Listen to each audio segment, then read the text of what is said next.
work today. It was great to have you on my own for a 45-50 minute session. I think we did some good things. I mean, the first thing we really just looked at is something I want you to be very aware of is your ball position and where you place the ball in your stance. I think if Rory has a tendency, he probably tends to go a little further back than some players with his ball position, and it's something I think it doesn't always have to be the same thing for everybody, but it has to be, you have to keep doing the same thing over and over and over again. So, when somebody kind of like me identifies that, the center of your ball here was well up, just opposite, maybe just inside your armpit, and your hands were level with it at best, or even a little bit behind it, I certainly liked and much preferred the appearance of this wedge shot that we, when we talked about your ball position a little bit, and then we put this wedge shot in after using that bendy club that you quite liked, and we've got them. We could get you one of those if that was something you wanted to practice with. I think they're a really good practice tool.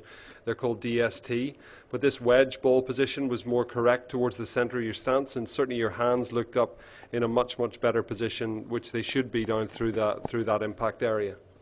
So moving on from that, we've kind of delved in a little bit to what goes on with your swing, and again, for the instructors who have a look at this as well, we've got this huge amount of rotation, which when tested in a standing rotation just in the studio, we noticed that John didn't, he certainly didn't have a huge amount of range with his T-spine. So we got through, and I said to him, come on, max it out, John, let's go as far as you can. But yet when he was hitting a golf shot, we saw that we had this enormous amount of rotation.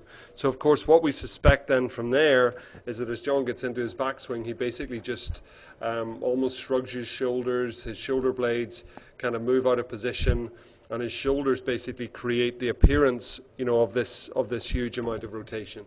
So what we need to do is, of course, we've got to get him, good in the gym, coordinated with his shoulder blades. And John, what I want you to do for me is I want you to really focus, on this little kind of progression that we talked about.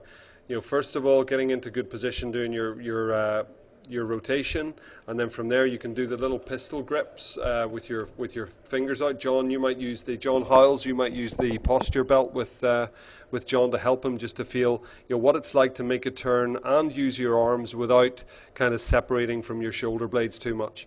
So then we made that backswing, put the elbows down together and raised the arms just a little bit, and that gave you the feeling, John, of what a good backswing might feel like. A lot of shots on the practice fairway, and I'm going to say at least 100 golf balls a week hit with two gloves, one glove under each armpit, little band underneath your arms, something like this. And we could see that when this was happening, we created a lot more flow to the swing.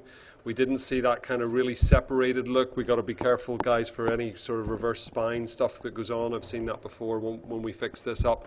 And certainly in the way through, he's able to coordinate.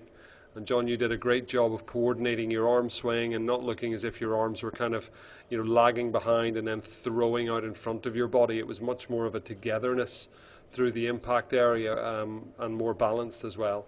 So lots of shots with the, head covers, gloves, towels underneath your arms, and let's see where we go from there.